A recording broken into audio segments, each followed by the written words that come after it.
Hello, welcome to Medical Intuitive Metaphysical Monday series, and this is my last time with this series, and it's been great fun.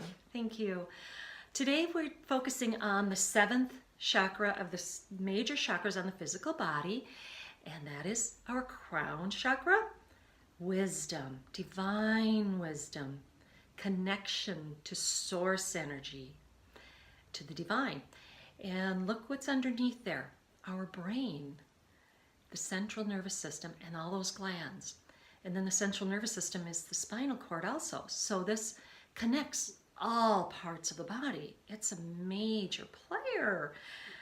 Look at some of the diseases that are affected from the seventh chakra and how much that person's life is impacted as well as those around them.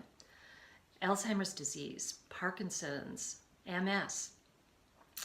So it's wise if we are noticing any central nervous system, tingling, numbness, nervousness, anxiety. There's a seventh chakra component here. And taking into account some of these aspects of to your connection with the divine, with God, to wanting to know God as love. Is there any old subconscious belief where you fear you're going to be judged or punished? To develop this surrender. How many of us say, I trust the divine, I trust God, in my life. And yet, if we're really honest, where are we truly trying to control situations? Things have to look a certain way in order for me, again, to feel comfortable, safe. People have to do things a certain way. Just notice, where might we be controlling and not fully in that surrender and that trust of the divine essence that flows to you, through you, as you? And to fully experience the sacred, the sense of awe and surrender is the center. Alzheimer's is a disease that personally touched my life in a big way.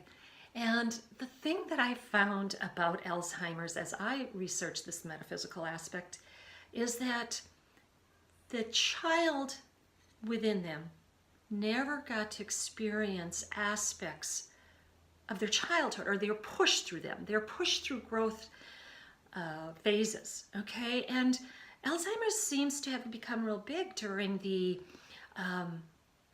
people that grew up during the Depression. And so I know some of that may be the case with my mother and her growing up.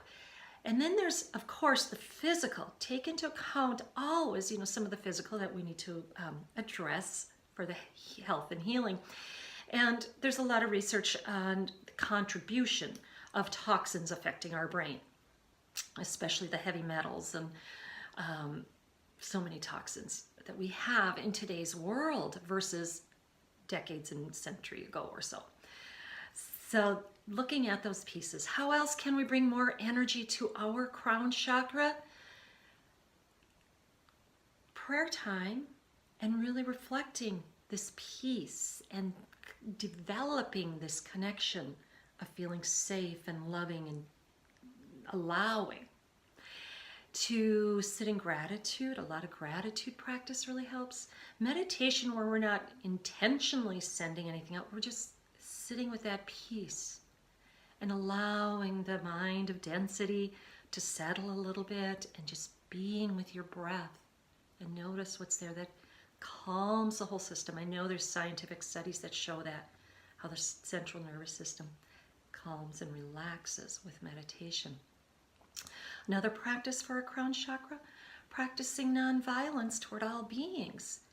Can we develop this unconditional acceptance of and become the observer, the witness without judgment or the sense I have to control? Notice how you feel as you connect with your heart. Notice how you feel as you do any of the practices I've mentioned through these last 14 weeks, and notice what your inner true self is saying. May you have a healthy, happy holiday season. We're heading into a season of gratitude and thanksgiving. And I hope See you around. Namaste.